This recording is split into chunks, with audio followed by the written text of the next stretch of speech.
शुकर Shukri का राजा एक चाकू से घोर युद्ध। टुकला बोली कि इस प्रकार वे सब शुकर युद्ध करने के लिए उपस्थित हुए और लुब्धक लोग राजा के आगे खड़े हुए। हे राजीव, बड़ा शुकर भी पहाड़ के कंदरा में बड़ा युद्ध कर व्यूह कर खड़ा हुआ। ये शुकर कपिल रंग वाला, स्थूल पीन अंग युक्त, बड़ी डाणे और बड़े मुख वाला दुसह था और अत्यंत भयानक गर्जता था। उसे शाल व ताल के वन में खड़े हुओं को महाराज ने देखा। उन शुकरों का वचन सुन मनु के पुत्र प्रतापी महाराज ने कहा कि सुनो सब लोगों, बल से दर्पित इस शूर वराह को पकड़ो व मारो। ऐसा उन वीरों से कहकर मनु के पुत्र महाप्रतापी राजा खड़े हो गए। वह मृग्या के मत से मोहित उनके वीर लुब्धक लोग अपने कवच वक्तर आदि सुधार कर कुत्तों समेत तैयार हो गए। तब महाबली महाराज बड़े हर्ष से युक्त हुए। वह घोड़े पर चढ़े हुए चतुरांगड़ी सेना संग लिए गंगा के तीर पर गिरिवरों में उत्तम सुमेरु नाम पर्वत के नाना प्रकार के रत्नों से जटित व धातुओं से मंडित नाना प्रकार के वृक्षों से अलंकृत श्रृंग पर खड़े हो शोभित होने लगे।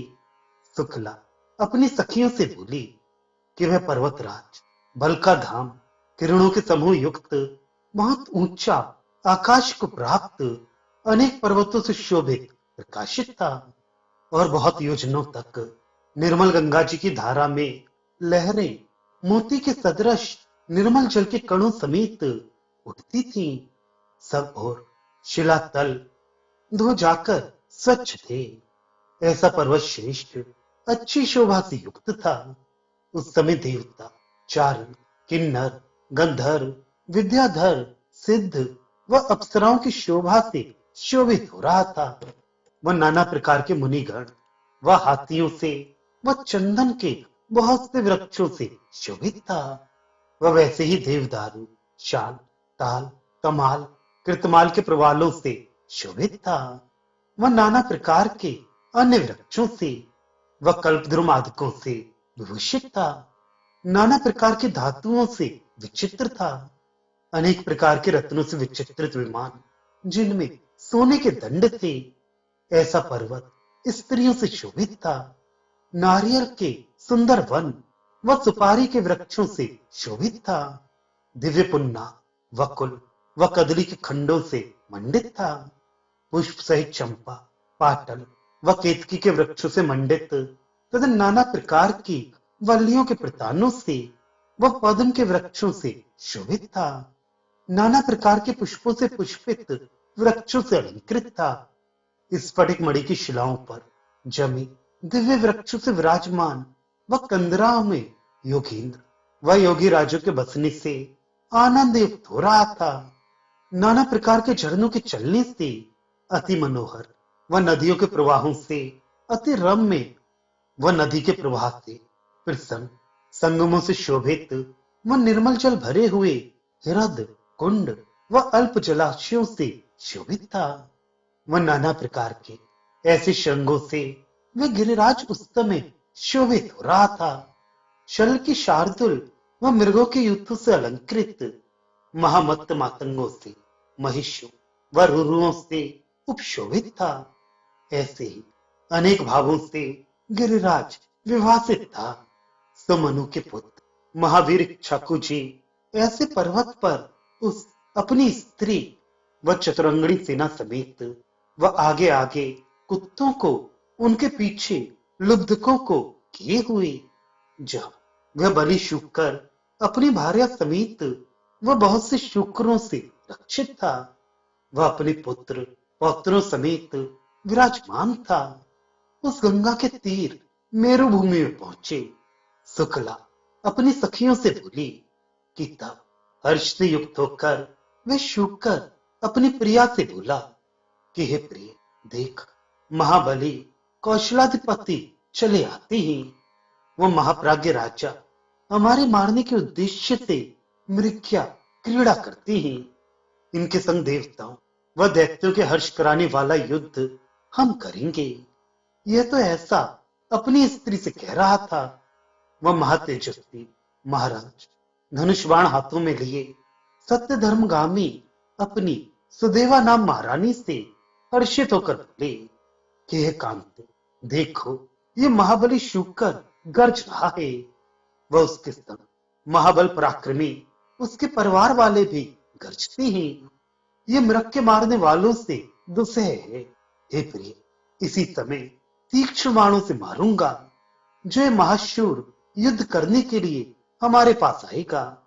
ऐसा स्त्री से कहे लुब्धकों से बोले कि जैसे ये शूकर शूर है, ऐसे ही महाशूरों को इसके पास भेजो। तब लुब्धकों ने बल तेज पराक्रम युक्त शूरों को भेजा तो वे गरजते हुए दौड़े। वह वायु वेग से चढ़े। वह वहां पहुंचकर तीक्ष्ण बाणों के जालों व अनेक प्रकार के अस्त्र शस्त्रों से लगे शूकरों को वह उस वीर रूप महाभरा को मारने।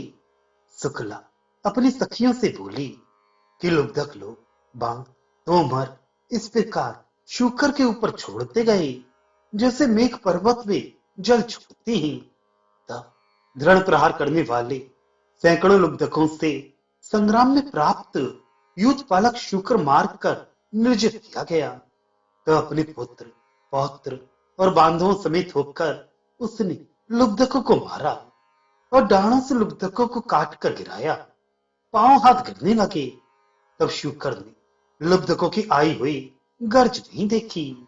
अपने तेज से नाशे और मुख के अग्र और डाणों से लुब्धकों को मारकर राजा के पास गया। तब राजा संग्राम की वांछा न करता हुआ फिर क्रोध युक्त संग्राम में हर्ष समित होकर शूकर राजा को बहुत भय दिखाकर जबरदस्ती वन में उनसे युद्ध करने की इच्छा करने लगा।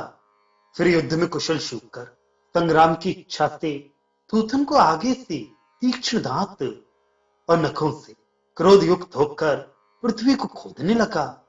हुंकार के उच्चार गर्व से विमल राजा को प्रहार करता हुआ आनंद की रोमांच युक्त राजा विष्णु के समान पराक्रमी शूकर को जानने लगे। शूकर के अतुल पौरुष को देखकर इंद्र मन से सहसा वराह रूप से देवताओं के वैरी शूकर को समझकर और बहुत सेना देखकर उसके नाशने के लिए हाथी भेजे और ये राजा से कहा कि हाथी को ग्रहण करो।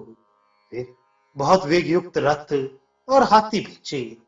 तब लुब्धक बाण खड़ग भुशुंडी मुदगर और फंसरी हाथ में लेकर जहां हाथी घोड़े थे वहां लड़ाई की इच्छा से शब्द करने लगे और रोकने से भी रुके नहीं। तब शूकर कहीं कहीं न दिखाई दिए और कहीं कहीं दिखाई पड़ते हुए, कहीं डरवाते हुए, कहीं घोड़ों को मारते हुए। फिर रण में दुर्जय शूकर क्रोध से लाल नेत्र कर वीर योद्धाओं को मर्दन कर बड़ा शब्द किया। कौशलापुर के स्वामी उसको रण में दुख से जीतने वाले बड़ी देह युक्त मेघों के समान गरजते हुए और युद्ध करते देखकर धीर युक्त होकर समरभूमि में गरजने और घूमने लगे और अपने तेज से वीरों को प्रकाशित करने लगे। मुखों में बिजली की भांति दाने प्रकाशित होती थी।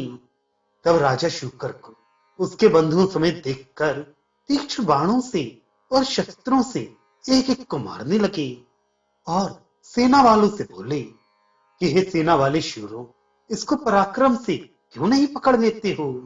फिर इससे तीक्ष्ण बाणों से युद्ध करो।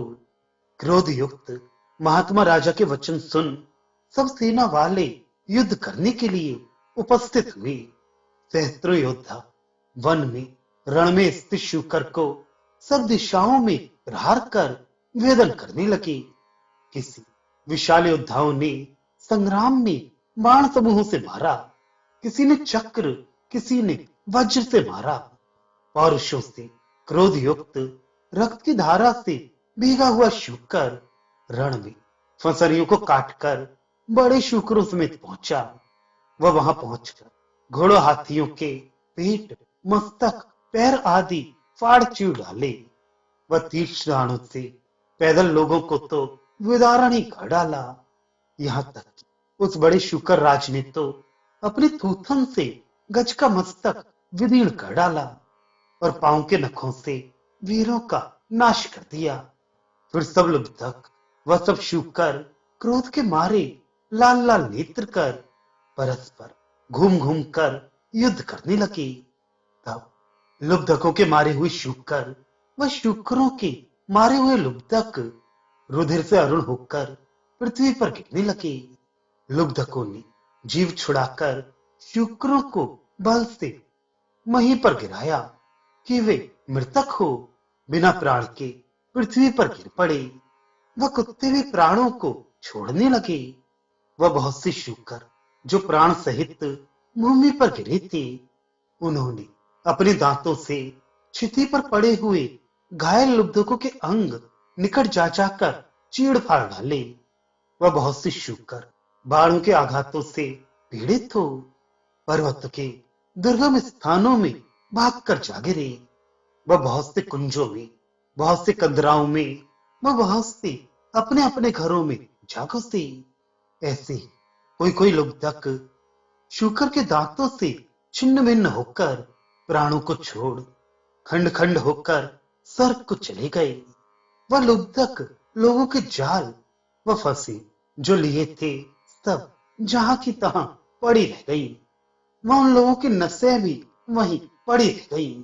केवल वह बल के अभिमान युक्त महाबरहा अपनी स्त्री व 5-7 पुत्र पौत्रों समेत खड़ा रह गया।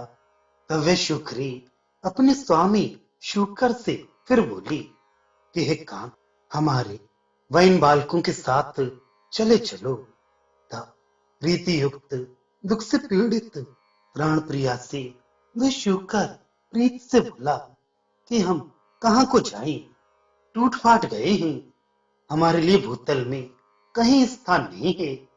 हे महाभागी, हमारे नाश होने पर शुक्रों के झुंड नष्ट हो जाएंगे, क्योंकि आज तक 2 सिंहों के बीच में शुकर पानी पीता था, वह 2 शुक्रों के मध्य में सिंह जल नहीं पी सकता था। शुक्रों की जातियों में ऐसा उत्तम बल दिखाई देता था। सो हम समर से भाग जाएं तो उस धर्म व बल को नष्ट करें। हे महाभागी, बहुत कल्याणदायक धर्म हम जानते हैं। जो कई लोग वह भय से समर से भागता है, वह रण तीर्थ को छोड़ता है, वह पापी होता है, इसमें कुछ भी संशय नहीं है। वह जो तीक्ष्ण शस्त्र मुख को देखकर हर्षित होता है, वह मानो समुद्र तीर्थ में स्नान करके उसके पार को जाता है। वह अपने पुरुषों समेत वैष्णव लोक को जाता है। वह जो पुरुष अस्त्र शस्त्र युक्त वीरों के आनंद देने वाली समर भूमि को देख हर्षित होता है, उसके पुण्य का फल हमसे सुनो। पद पद पर गंगा जी के स्नान का महापुण्य होता है। वरण से भागकर जो लोभ से घर को चला जाता है, उसका फल सुनो। वह जानो अपनी माता के दोषों को प्रकाशित करता है।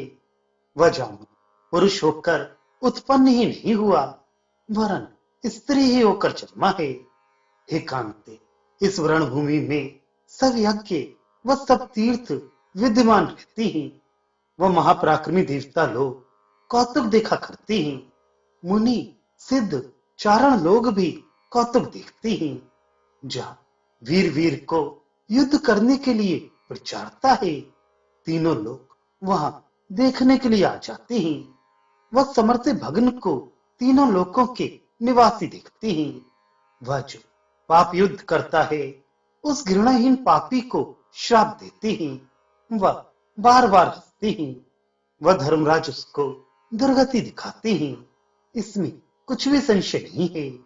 वह जो कोई सम्मुख होकर युद्ध करके अपने सिर का रुधिर पीता है, वह अश्वमेध यज्ञ का फल पाता है। वह इंद्रलोक में जाकर बसता है। वह वरान्य जब शूर समर में शत्रुओं को जीतता है, तो वह नाना प्रकार की लक्ष्मी को भोगता है। इसमें संशय नहीं है। वह जो कोई सम्मुख युद्ध में निराश्रय होकर प्राण छोड़ता है, परम लोक को जाकर देव कन्याओं के संग भोग करता है। इस प्रकार का धर्म हम जानते हैं, फिर कैसे समर से भागें? इन राजा के साथ समर में युद्ध करेंगे, इसमें कुछ संदेह नहीं है। ये एक तो मनु के पुत्र, दूसरे धीर इक्ष्वाकु जी हैं। वाहे वरान में इन पुत्र पौत्रादिकों को लेकर तुम जाओ, वह सुख से जियो।